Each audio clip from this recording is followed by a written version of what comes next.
సంవత్సరాల కృషి ఈ ప్రతిభ యొక్క ప్రభ యొక్క ప్రతిభ చాలా ఉంది.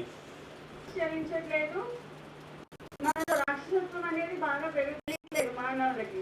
గత జన్మలో చేసిన జాతకంలో దశ అంతర్దశల ద్వారా తెలుసుకునే ప్రయత్నం చేసుకో. శ్రీరాముడు అరణ్యాలకి వెళ్ళేటప్పుడు తనకు ఉన్నదంతా ఆస్తిని దానం చేసి తనకి ఏ లోటు లేకుండా కాలం గడపగలిగాడు.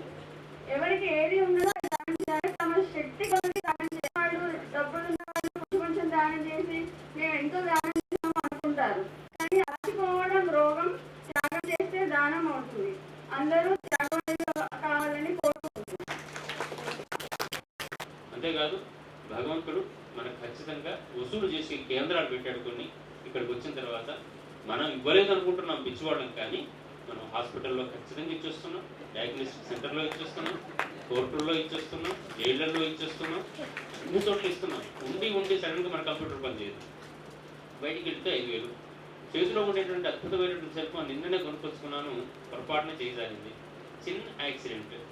ఇవన్నిటినీ అతీతంగా ఉండాలంటే, ఇంట్లో పిల్లల శ్రేయస్సుగా ఉండాలంటే మనమే ముందు వదిలేస్తే మనని ఇబ్బంది పెట్టేవాడే లేడు. మనం దాచుకుంటే ఎప్పటికైనా ఇబ్బంది పెట్టేవాడు ఉంటారు. అమ్మాయికి అభినందనలు చెప్తూ తీసుకున్నవాడు ఎంత అని చెప్పేసి అంటే దీనికి ఉంటుంది. ఇంకా శాస్త్రం ఏం చెబుతుందంటే, అన్యాయ మార్గంలో మన దగ్గరికి డబ్బు వచ్చాక దాన్ని దానం చేస్తే పుణ్యం అసలు వాడికి, పాపం మాత్రమే మనకి. ఒక 10 నిమిషాల పాటు మనందరినీ ఆనందించబడాలని. సభకి నమస్కారం, సదస్సులందరికీ వందన. ఇప్పుడు నేను మర్చిపోతానేమో అని భయంతో వెంటనే దానం గురించి చెప్తున్నాను. ఎందుకు అంటే నా చిన్నతనంలో మా అమ్మ రైతులు అంటూ ఉండేవారు. దానివల్ల నేను ప్రభుత్వ ఉద్యోగంలో ఉన్నానేమో అనిపిస్తున్నాను. సరే, దానం విశేషం అంటే ఓ జమీందారు గారు పూజ చేసుకుంటున్నప్పుడు ఆయనకు పూర్వజన్మ స్మృతి కలుగుతుంది. కలిగితే ఆ పూర్వజన్మలో ఆయన ఏమిటంటే చాలా దరిద్రుడైనటువంటి ఒక బ్రాహ్మడు. ఆయనకి తల్లిదండ్రులు ఇచ్చినటువంటి పూరి గుడిసే, కొంచెం ఖాళీ స్థలం తప్ప ఏమీ లేదు. అయితే బాగా తోటకూర మొలిచేది అందులో. ఈయన ఈ తోటకూర అమ్ముకుంటే అంతో ఇంత డబ్బు వస్తుంది, కానీ వచ్చిన వాళ్ళందరికీ కూడా తోటకూర పంచిపెడుతూ ఉండేవాడు. నిష్కామ్య దానం అంటే ఇది కావాలి అది కావాలని కోరుకోకుండా పంచిపెడుతూ ఉండేవాడు. అది విశేషమైనటువంటి పుణ్యం అక్యూములేట్ అయిపోయి వచ్చే జనంలో జమీందారు అయ్యాడు.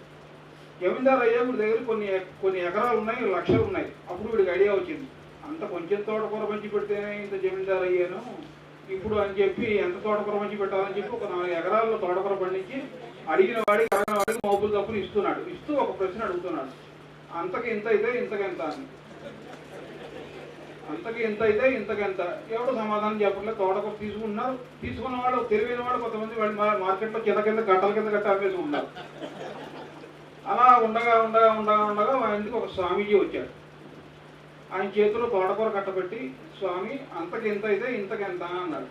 ఇలా చూశాడు, ఇంతకి ఇంతేరా అన్నాడు. వాడు కాళ్ళు పట్టుకున్నాడు, లోపలికి తీసుకెళ్ళాడు. ఇది స్వామి అంటే, నాయన ఆ రోజుల్లో నీకు ఏమీ లేదా, తోటకూర అమ్ముకుంటే కూడా నీకు ఉపాధిగా ఉండేది, కానీ దాన్ని అమ్ముకోకుండా నిష్కామ్య దానం చేసావు నువ్వు, అందువల్ల నీకు ఈ స్థితి కలిగింది. నువ్వు ఇప్పుడు చేయవలసింది తోటకూరను అవి కాదు, నువ్వు చేయవలసినటువంటి విద్యాలయాలు కట్టించు, మంచి అభివృద్ధి పథకాలు పెట్టు, చెరువులు తవ్వించు, నీ స్థాయికి తగినట్టుగా చేయాలి. దానం కూడా వాడి స్థాయికి తగినటువంటి దానం ఉండాలి తప్ప నేను రోజు ఒక పల్లి కింద పెడతానంటే కుదరదు. నీవు జీడిపప్పు పెట్టే ఓపిక ఉన్నప్పుడు జీడిపప్పు పెట్టాలి, అది కూడా నీ లెవెల్ని బట్టి ఉండాలి. సరే, మన శాంతి ప్రక్రియల దగ్గర వస్తే జ్యోతిష్కుల గురించి మనం అనేకమైనటువంటి చదువుతూ ఉంటాం. నాకు ఎప్పుడు కోపం ఎందుకంటే కుహనా జ్యోతిష్కులు ఏదో ఊహించుకుని చెప్పేస్తారు. మరి నేను ఎక్కడ చాలా పుస్తకాలు చదివాను, కానీ ఎక్కడ శనికి ఒక ఆయుధం చీపురు కట్టను నేను ఎక్కడ చదవలేదు. ఒక ఆయన వెళ్ళాడు, ఏమంటే శని దోషం పోవాలంటే మనం ఏం చేయాలి అన్నాడు. అనేవాడికి నీ నక్షత్రం ఏమిట్రా అన్నాడు. నా నక్షత్రం పుష్యమండి అన్నాడు. పుష్యమి, అనురాధ, ఉత్తరాభాద ఈ 3 శని నక్షత్రాలు. కనుక నువ్వు చీపురు కట్ట దగ్గర పెట్టుకోవాలి. ఇప్పుడు ఆ చీపురు కట్ట ఎంత పాతదైతే ఫలితం అంత ఎక్కువ ఉంటుంది.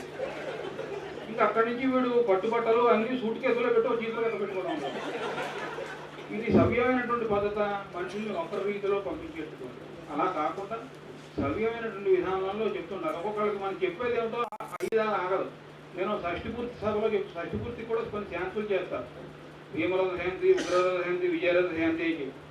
60 ఏళ్ళకి ఉగ్రరథ జయంతి, తర్వాత భీమరథ జయంతి, 70 ఏళ్ళకి, తర్వాత 80 ఏళ్ళకి ఏమో విజయరథ జయంతి చేస్తారు. ఈ లోపల 90 ఏళ్ళ ముసలాయన లేచి 90 ఏళ్ళకి ఏం చేస్తారండి అన్నాడు.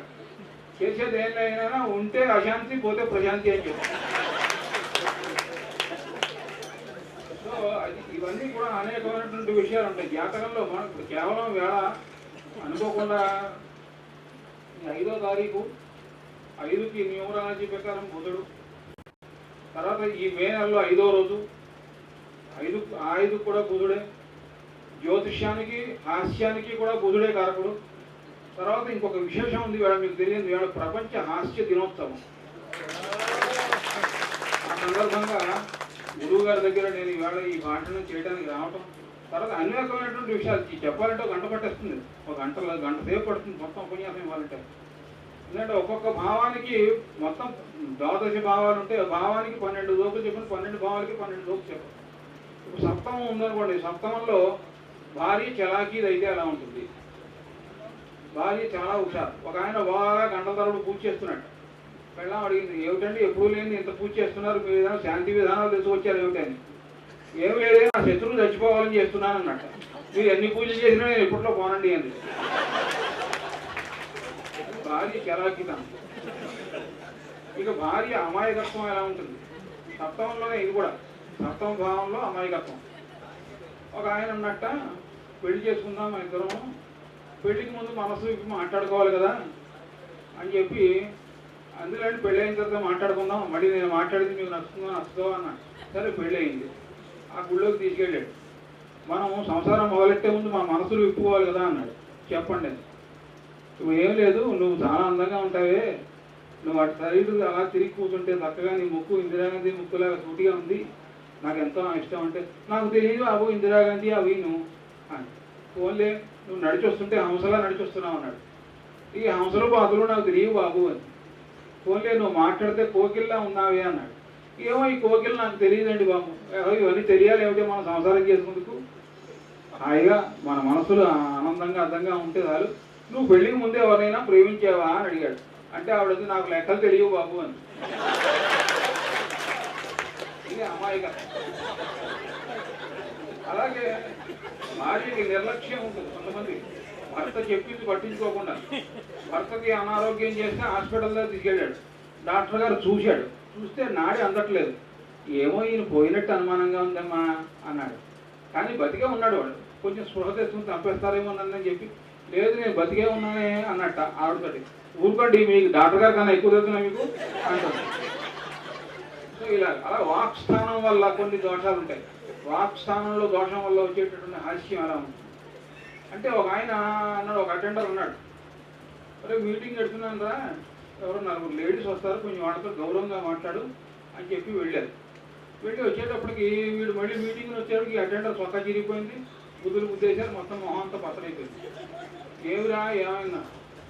మీరు వెళ్ళారంటే 4 లేడీస్ వచ్చారండి, 4 లేడీస్ తోటి మీరేమో మీటింగ్కి వెళ్ళారని చెప్పాను. వాళ్ళేమో వీడు వినయంగా మాట్లాడమని చెప్పాడు కదా, అది గుర్తుంది వీడికి. వీడు అన్నాడు, వాళ్ళు అడిగారు, ఏమంటే ఎండలో వచ్చాం కూర్చుని మాట్లాడదామా అంది కాక. వీడు వినయంగా మాట్లాడని చెప్పాడు, కూర్చున్నందుకు మేడం పడుకునే మాట్లాడుకుందాం అందుకని పత్తరి చేసేసారు వాడు. సో అటువంటి దోషాలు ఉంటాయి. ఇక లగ్న దోషం వల్ల వచ్చేటటువంటి హాస్యాలు కూడా కొన్ని ఉంటాయి. లగ్నంలో ఏంటంటే మూర్ఖత్వం కొంత ఉంటుంది. ఏది ఎప్పుడు మాట్లాడాలో ఏది ఎప్పుడు మాట్లాడకూడదో తెలియదు. ఓ గురువు గారి దగ్గర 2 శిష్యులు ఉండేవారు. ఆ శిష్యులు ఆ ఎదురుకుండా ఉన్న జమీందారు గారి ఇంటికి వెళ్ళి పాలు తీసుకొస్తూ ఉండేవారు. ఓ రోజు శిష్యుడు పాలు తీసుకురావడానికి వెళ్ళాడు. పాలు తీసుకురావడానికి వెళితే జమీందారు గారు మెడలో పులిగోర పథకం వేసుకుని పట్టు చొక్కా వేసుకుని కూర్చున్నాడు. ఆయన అంత లాభం ఉన్నాడు. వీడికి అనవసరం కదా, ఏమండి జమీందారు గారు ఏమిటి విశేషము అన్నాడు. ఎవరు నా పుట్టినరోజురా అందుకని వేసుకున్నాను అన్నాడు. సరే గ్రీటింగ్ చెప్పి వచ్చేసాను. కానీ వీడికి డౌట్ ఏమిటంటే, ఆయన కేసు చూస్తున్నాడు, ఆ గుమ్మం కేసు చూస్తున్నాడు.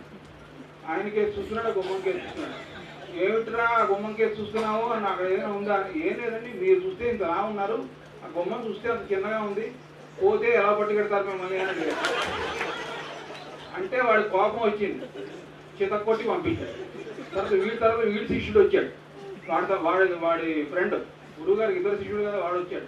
నేను చెప్తాను రండి, వాడికి అసలు మాట్లాడటమే రాదు, నేను మాట్లాడతాను అంటే ఎందుకు చెప్పాడు. సరే గంట అయిపోయింది, పాపం జమీందారు మర్చిపోయాడు, ఈ విషయం అంతా గుర్తులేదు వాడికి, ఎన్నో వ్యాపకాలు. ఏమంటే ఇందాక మా వాడిని ఎందుకో కొట్టారు మీరు అన్నాడు. మళ్ళీ వాడికి గుర్తుకొచ్చింది, కొడతానా చీరేస్తానండి ఇలా అంటాడా వాడు నన్ను, ఇంతలా ఉన్నారు, చచ్చిపోతే ఎలా తీసుకెళ్తాడా అని అడిగాడు నన్ను.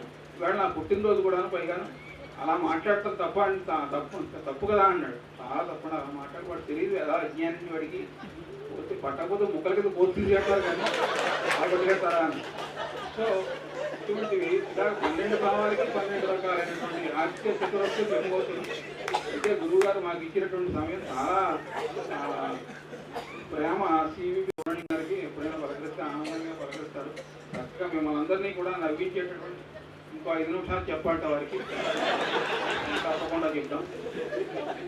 ఇక వృత్తిలో అంటే దశమ స్థానంలో వచ్చేటటువంటి హాస్యం ఎలా ఉంటుంది అంటే, ఆఫీసులో పనిచేస్తున్నటువంటి ఒక ఆయన డాక్టర్ దగ్గరికి వెళ్ళాడు. డాక్టర్ గారి దగ్గరికి వెళ్ళి అడిగాడు, ఏమిటైనా నీ కంప్లైంట్? నాకు బాగా నిద్ర వస్తుంది. నిద్ర పట్టడం మంచిదే, ఆరోగ్య లక్షణం.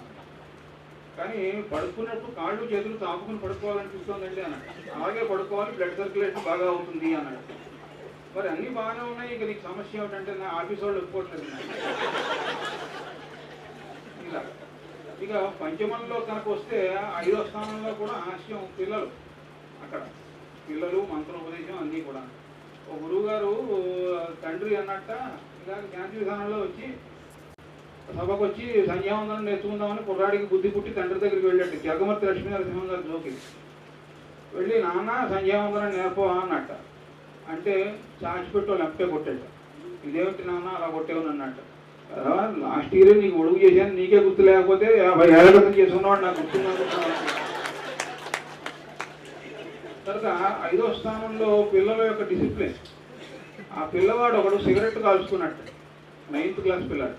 ఆ టీచర్ పట్టుకున్నాడు, ఏమిరా ఎందుకు సిగరెట్ కాల్చుకున్నావు, చీరేస్తాను కదవా అని చెప్తే వాడు వెంటనే చొక్కా ఒప్పేసి బెత్తం పట్టుకొచ్చి నా నడ్డి మీద కొట్టండి సార్, గురువుగారు చిత్త కొట్టేయండి, కానీ ఒక రిక్వెస్ట్, మా నాన్నకు మాత్రం చెప్పకండి అన్నట్టు. అదే మీ నాన్న అంటే అంత భయం ఉన్నవాడు సిగరెట్ ఎందుకు కాలుస్తున్నారు అన్నట్టు. నాకు సిగరెట్ మా నాన్న కొడతాడని కాదండి, నేను కాలుస్తుంది అయితే నా సిగరెట్లని మా నాన్న కొట్టేస్తాడు అన్నట్టు. అంటే ఈ పంచమంలో పిల్లలు డిసిప్లిన్, ఆ డిసిప్లిన్గా పెంచకపోతే క్రమశిక్షణ రాహిత్యం వల్ల ఏర్పడేటటువంటి అనేక రకాలైనటువంటి ఎన్నో రకాలైనటువంటి హాస్యాలు ఉంటాయి. ఇక వాస్తు గురించి చెప్పమన్నారు. ఎవరికైనా వాస్తు అన్నది ఒక నమ్మకం, అది జాగ్రత్తగా ఉండాలి. దాని లిమిట్ దాటితే పిచ్చి అయిపోతుంది. అంటే దాని మీద ఒక నాని రాశాను నేను, జాతకము ఉంది, వాస్తు ఉంది, అతిగా నమ్మితే ఒళ్ళు వాస్తు. ఎందుకంటే ఈవేళ వాస్తు పండితులు ఎవరు సాయి కమలాకర శర్మ గారు లాగాను మా సుబ్రహ్మణ్యం గారి లాగా అందుబాటులో లేరు. 10,000 20,000 నువ్వు పట్టుకొచ్చేసి వాడికి ఇచ్చేస్తే అది పొలగొట్టే ఇది పొలగొట్టే అని చెప్పేస్తాను. మళ్ళీ ఏడాది మళ్ళీ తీసుకొస్తే వాడికే తెలియదు, ఇదివరకు కట్టినవన్నీ మళ్ళీ పొలగొట్టి చేస్తారు. అందుకని మధ్య వాస్తు కేంద్రం ఒకటి పెట్టారండి. వాడికి ఇంట్లో డౌట్ ఏమిటంటే దక్షిణం వైపు వెళ్ళొద్దని చెప్పాడు. దక్షిణం వైపు వెళ్ళొద్దంటే ఏమిటి, ఆ దిక్కుకు దక్షిణంగా వెళ్ళొద్దురా, నువ్వు ఎప్పుడు ప్రయాణ బొమ్మలో ఇంట్లో దక్షిణం వైపు వెళ్ళొద్దని చెప్పాడు.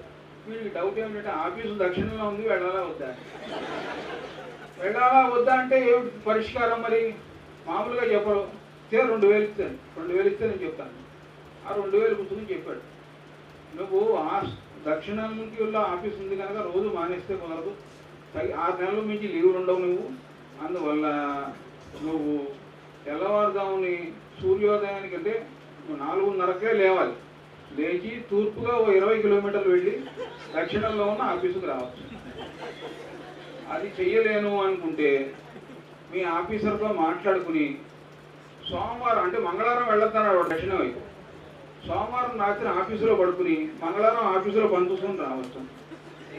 అది చేయలేను ఇది చేయలేనంటే నా దగ్గర దక్షిణ దోష నివారణ యంత్రం ఉంది, ఆ యంత్రం పెట్టుకో, 30,000 రూపాయలు అవుతాయి, బ్యాంకు లోన్ కూడా ఇప్పిస్తాను మీకు. అది 5 ఇన్స్టాల్మెంట్, మాది శతకోప జ్యోతిష్యాలయం. ఇటువంటి వ్యాపార ధోరణుల్లో ఈవేళ జ్యోతిష్ శాస్త్రం ఉండి సమాజానికి హాని చేసేటటువంటి పరిస్థితుల్లో ఉన్నాయి. సమాజానికి జ్యోతిష్కుడు కానీ పురోహితుడు మొన్న ఎవరో అవగాహనలో అడిగారు నన్ను పెట్టినప్పుడు, ఏమండి బ్రాహ్మణో భోజన ప్రియ అంటారు, నిజమేనా అని అడిగాడు. తప్పునైనా భోజన ప్రియత్వం అందరికీ ఉంది, వాడు టిఫిన్ పెడుతున్నారంటేనే ఒకడి మీద ఒకడి సంఖ్యలో చెయ్యి తీసేసుకుంటుంటారు. భోజనం అంటే ఇష్టం లేని వాడు ఎవడు ఉండడు. పురోహిత శబ్దం అంటే పురం యొక్క హితం కోరుకునేవాడు కనుక పురోహితుడు అయ్యాడు. బ్రాహ్మణో బహుజన ప్రియ అని చెప్పి నేను చెప్పడం జరిగింది. ఇంత చక్కటి అవకాశం నాకు ఇచ్చినటువంటి మా గురువు గారికి, శర్మ గారికి, అందరికీ కూడా ధన్యవాదాలు చేస్తూ, నేను ఎప్పుడు చెప్పినా కూడా హాస్యంలో వల్గారిటీ ఉండకూడదని నియమంతో ఇప్పటికి 75 అవధానాలు చేసామండి, హాస్య అవధానాలు. అందులో అనేక రకాలైనటువంటి అంశాలు అనిపిస్తూ ఉంటాయి, చేస్తాను. నేను కూడా ఇక్కడ వీరి దగ్గర ఎంఏ జ్యోతిష్యం చేశాను. అయితే ఈ హాస్యాన్ని జ్యోతిష్యానికి ఎలా అన్వయించి చెప్పొస్తున్నాం అన్నది ఒక పరిశోధన చేసి అలాగే ఇప్పుడు రాస్తున్నాను నెమ్మదిగా. ద్వాదశ భావానికి ఒక్కొక్క భావానికి 12 జోకులు తప్పని 144 కొన్ని మనం రాసిన ఉంటాయి, కొన్ని పెద్దవాళ్ళు చెప్పిన ఉంటే వాటికి అన్వయించి చెప్పడం, మనం అన్వయించడంలోనే విశేషం ఉంటుంది. ఎప్పుడు కూడా శాస్త్రం ఒకటే ఉంటుంది, దాన్ని అన్వయించి చెప్పుకోవాలి, అక్కడే వాడి యొక్క ప్రజ్ఞ ఉంటుంది. అందువల్ల ఈ అవకాశం ఇచ్చినటువంటి మీ అందరికీ నా ధన్యవాదాలు తెలియజేసుకుంటూ నమస్కారం. తీసుకెళ్లారు నరసింహ గారు ఉస్మానియా విశ్వవిద్యాలయంలోనే పనిచేస్తున్నారు, అందుకని వాడు మాటలలోనే చాలా మంది నవ్వేస్తారు. ఆఫీస్ను కూడా ఎప్పుడు నవ్విస్తూ ఉండేటువంటి వారు ఇవాళ ఎప్పుడు జ్యోతిషం సభ జరిగినప్పటికీ మన దగ్గరికి వచ్చేసి 10 నిమిషాలు మాట్లాడి వెళ్తున్నారు. వారికి మాత్రం ప్రత్యేకంగా అభినందనలు తెలియజేస్తూ, మేము కోరుకునేది ఏంటంటే ప్రతి సంవత్సరం కూడా ఇట్లాగే రుచుకోండి అని చెప్పేసి మేము ఏ సమస్యలు నమస్కారాలు తెలియజేస్తూ ఒక 2 అంశాలు నా అనుభవంలో మేము ముందుంచుతున్నాను. అంటే మనం మానసికంగా జ్యోతిషం చెప్పించుకోవడానికి కానీ, అలాగే శాంతి పరిహారాలని చేయించుకోవడానికి కానీ ఏ విధంగా సిద్ధపడి ఉండాలి, ఉండకపోతే ఎటువంటి పరిస్థితులు ఎదురయ్యాయి అనే అంశాన్ని ఒక 2 నిమిషాలే మాట్లాడితే ఎక్కువ సమయం తీసుకోవాలి. ఇప్పుడు మనం ఉన్నటువంటి పరిస్థితికి మనమే కారణము అంటుంది యోగశాస్త్రం. అదేంటి అంటే అంతే మనయేవ మనుష్యానం కారణం బంధమోక్షయో, మానవుని యొక్క స్థితి మనసే కారణం అన్ని బంధాలకి అని తెలియజేసింది. యోగశాస్త్రంలో యోగులు చరిత్రలు చదివినట్లయితే వాళ్ళు కూడా ఇదే మాట చెప్పారు, ఇప్పుడు నువ్వు ఉన్నటువంటి పరిస్థితికి నువ్వే కారణం, ఎవరు కాదు. సరే, అయితే భగవంతుడు మనందరికీ కూడా సమానంగా ప్రేమించేవాడు, తండ్రి లాంటి వాడు. కాబట్టి మనం ఏది కోరితే అదే ఇస్తాడు. కానీ కోరడంలో కనుక తేడా ఉన్నట్లయితే ఆ తేడా కొడతాని వల్ల ఇబ్బంది పడేది మాత్రం మళ్ళీ మనమే. ఇతరుల కోసం మంచి కోరితే మంచే జరుగుతుంది, చెడు కోరితే చెడు మనకే జరుగుతుంది. ఎందుకు మనకి చెడు జరుగుతుంది అంటే, ఒక వస్తువుని తీసుకెళ్ళి ఒక వ్యక్తికి మనం ఇచ్చినప్పుడు వాళ్ళు ఆ వస్తువుని స్వీకరించకపోతే మనం తిరిగి తెచ్చేసుకుంటాం. కానీ మానసికంగా చెడు కోరుకున్నప్పుడు ఉండే ఇబ్బంది ఏంటంటే, నేను నీ విషయంలో ఈ విధమైన చెడుని కోరుకుంటున్నాను అనే భావనను మనం అవతల వ్యక్తికి తెలియజేయకుండా మానసికంగానే కోరుకుంటాం. కాబట్టి అది మన దగ్గరే ఉండిపోతుంది.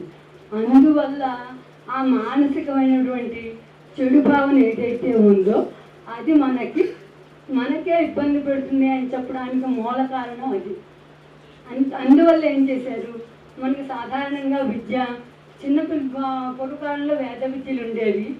దాన్ని 7 సంవత్సరాలకే లేదా గర్భాష్టమోనో 7 ఏళ్ళకే వాళ్ళకి ఉపనయనం చేసేసి గాయత్రి మంత్రాన్ని ఉపదేశించేవాళ్ళు. ఆ మంత్రోపదేశం వల్ల వాళ్ళకి ఏమయ్యేది అంటే సద్భావన కలిగి ఎవరితో సహవాసం చేస్తే వాళ్ళ బుద్ధిలో కలుగుతాయి. అదే రూట్లో వీళ్ళకి సద్భావన కలిగి మంచి ఆలోచనలు కలగడానికి అవకాశం ఉండేది. ప్రస్తుత కాలమాన పరిస్థితులను పరిశీలించినట్లయితే విద్య అందరికీ అవసరమే. కానీ ఒకానొక సమయంలో ఈ విద్య ఆడపిల్లకి విద్య అవసరం అయితే ఆడపిల్ల ఎందుకు విద్య అనుకునే రోజుల్లో ఏం చెప్పారంటే, అది చేసుకున్నవాడు సరైనవాడు అవుతాడో కాడో, కాకపోతే ఈ విద్య పనికొస్తుంది కదా అనే ఆలోచనతో చదువులో జరిపించారు అనుకుందాం. పరోక్షంగా ఈమెకి ఇబ్బంది ఎదురు ఉంది అనే విషయాన్ని మానసికంగా భావన చేసి అప్పుడు విద్యలో ప్రవేశించినప్పుడు ఇదే భావన కంటిన్యూ అయినాడు, అప్పుడు ఆ అమ్మాయి ఇబ్బంది పడుతుంది అనడానికి ఒక ఉదాహరణ. అదే ఖచ్చితం ఇదే ఆధారం అన్నమాట. ఏంటి అంటే మనం ఏది భావించామో ఆ ఏ భావంతో ఆ పని చేసామో అది జరిగి తీరుతోంది, అందువల్ల ఉద్దేశం.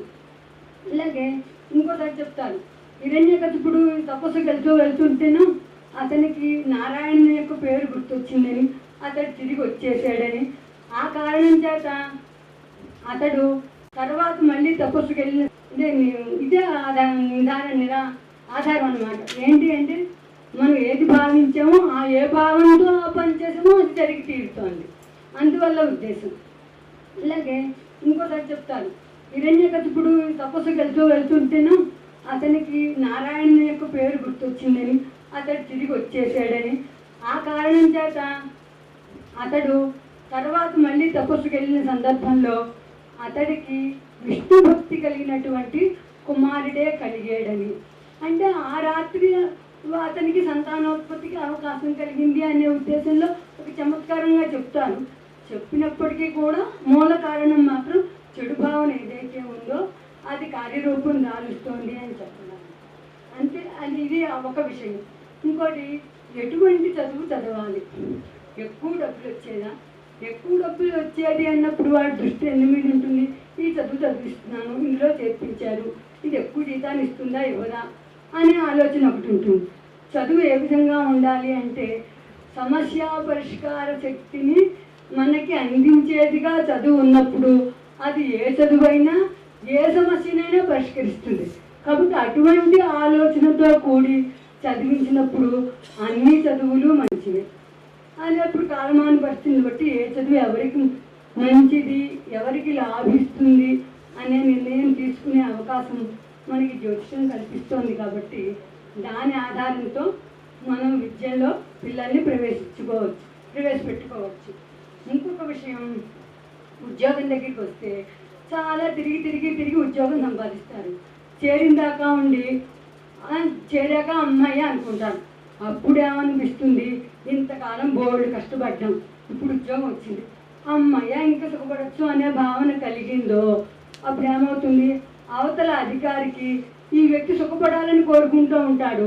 అవతల వాడు కనపడ్డప్పుడల్లా అప్పుడే చెకింగ్ వచ్చామో లేదో అని, ఓ రోజు ఓ నిమిషం లేట్ అయితే ఏమైందిటా అనే భావన పొందుతాడు. ఈ భావనే తిరిగి ఆ పై అధికారి మీద వ్యతిరేక భావన కలిగి చివరికి ప్రైవేటు ఉద్యోగాలు అయితే బయటికి రావడం, ప్రభుత్వ ఉద్యోగాలు అయితే విరోధం పెరగడం అనేది కనబడుతుంది.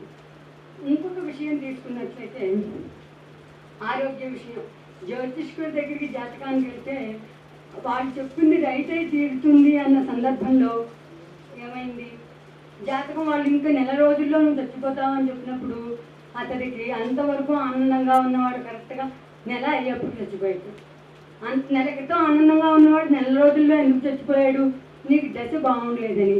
ఎందుకు, అందులో మూల కారణం ఏంటి అంటే ఆ వ్యక్తి చెప్పినటువంటి జాతకం తప్పడం అనేదే ఉండదు ఎప్పటికీ. కాబట్టి ఆయన ఖచ్చితంగా చెప్పు తీరాడు, నేను చచ్చిపోతాను అనుకున్నాడు, చచ్చిపోయాడు.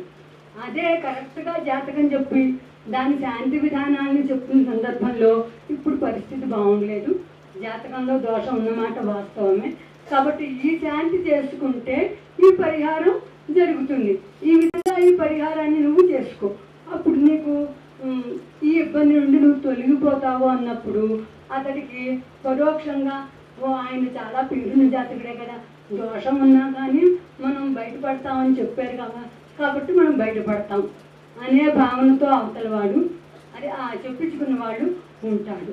కాబట్టి అందుకనే జ్యోతిష్కులు ఏం చెప్పారు అంటే నిత్య సంతోషులుగా ఉండడం, అసత్యం ఆడకుండా ఉండేవాడే జ్యోతిష్కుడు అనే విషయాన్ని మనకి శాస్త్రం అందించింది. ఇంకా వివాహం విషయం దగ్గరికి వస్తే అమ్మాయి ఏమనుకుంటుంది, అన్నీ అతను వచ్చేవాడు నా మాటే వినాలి, అన్నీ నేను చెప్పినట్టే జరగాలి, నాదే పరిచయం కావాలి అని భావించింది అనుకుందాం. తదనంతర సమయంలో అన్నీ ఈమె మీదే పడిపోతాయి బాధ్యతలు. అంటే పురుషుడుగా చేయవలసిన పని కూడా పరోక్షంగా ఈమె అవగాహన రాహిత్యం వల్ల అతడి బాధ్యతను కూడా తన మీదే వేసుకుని కోరుకుంటోంది అనే మూల విషయ సూత్రాన్ని గమనించకుండా కోరుకున్నట్టయితే ఆ అమ్మాయి పడేటటువంటి ఇబ్బంది అది. అదే పురుషుడే అలా కోరుకున్నాడు అనుకుందాం.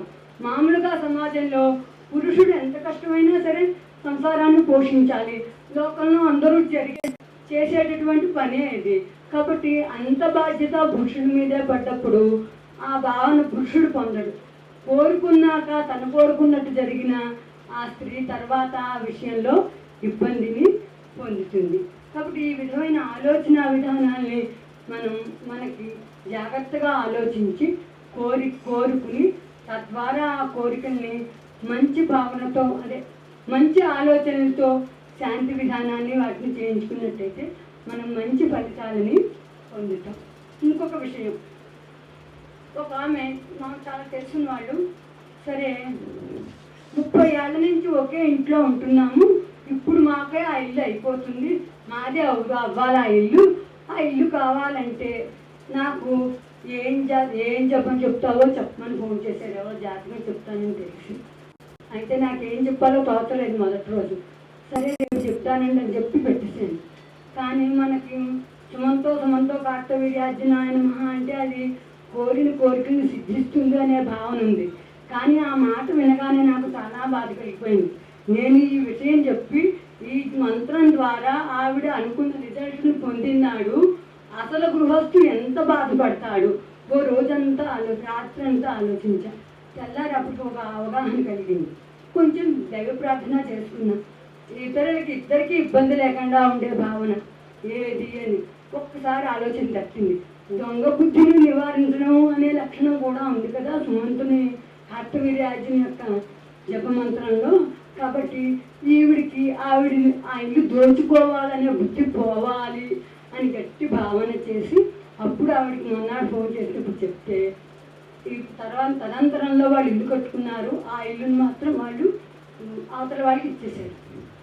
ఇది ఆలోచన.